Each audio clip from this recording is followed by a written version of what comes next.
So, what is ontology? So, it has its roots in philosophy. Ontology studies the existence of being of the world around us.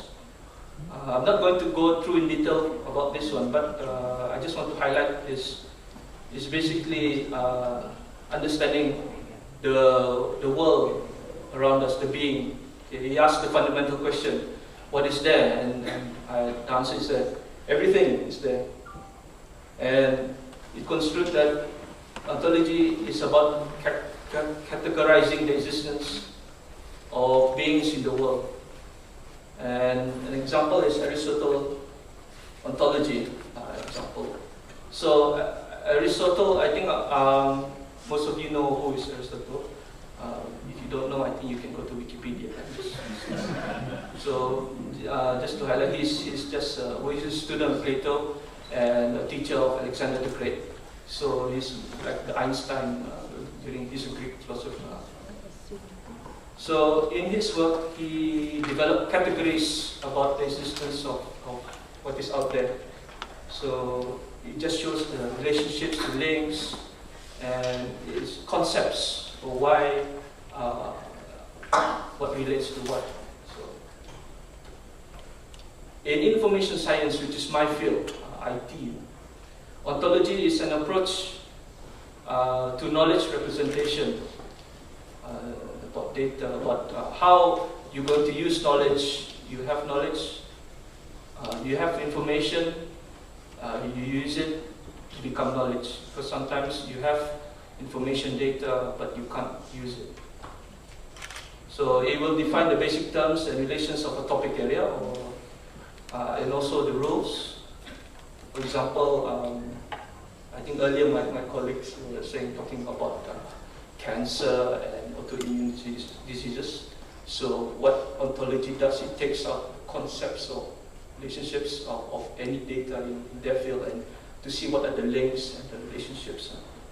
And the major components of an ontology are concepts, i.e. person, animal, furniture, instances, for example, Azuan Ahmad, instance, concept of person. Not animal, but person. So properties, gender, height, weight, father, mother, I think you know what I'm talking about. Relations, for example, London is located in UK, Brunei Gallery is located in SOAS. And rules, for example, if someone is married, that means he and she has a spouse, so all these components make up of an ontology. So in layman speak, is just concepts, relating concepts to one another. Relationships. So going back to e-government, coming from as an analyst, I've been in e-government for more than 5 years. I've been managing e-government projects, IT projects. What we do, basically, what I do, we go into government departments, see what are the requirements. Do they need an email system or that? For example, maybe if I go to UBD, maybe they want an online communication, knowledge sharing portal. We would just go in, analyze the requirements, and see they have been allocated a big budget and we will build it. Maybe we'll propose something. Maybe we'll propose Facebook or something like that. But that's rarely the case. But basically, what we do, we need to justify that we are proposing the right specs, the right software tools, because we are, I think, investing in millions of dollars, whereby it could be used for other kinds of research. And there's a problem to this, because once we commit to building a system, there are other problems in the future that might come up. For example, there will be changes in regulations or requirements. So how do you do that? So I got signal there, 1 minute. So I just briefly cover this one.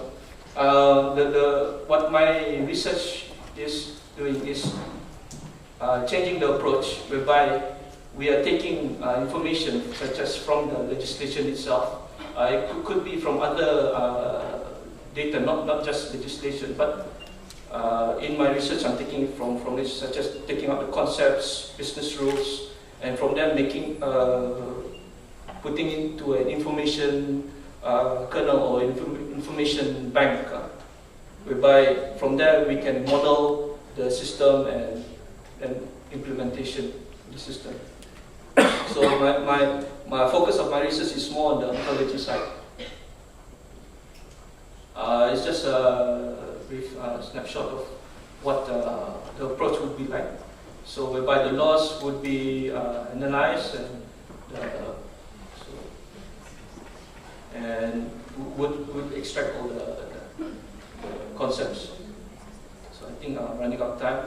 Just a brief snapshot, and just conclude that legislative ontologies would act as a basis to design development of the e-government in Brunei, whereby the aim of the research would aim at cost effectiveness, reduce wastage, and less prone to failures. And in future, I would hope to formalize what I'm doing now to make it as reusable processes so that it could be used for many different situations of e-government projects. So on that level.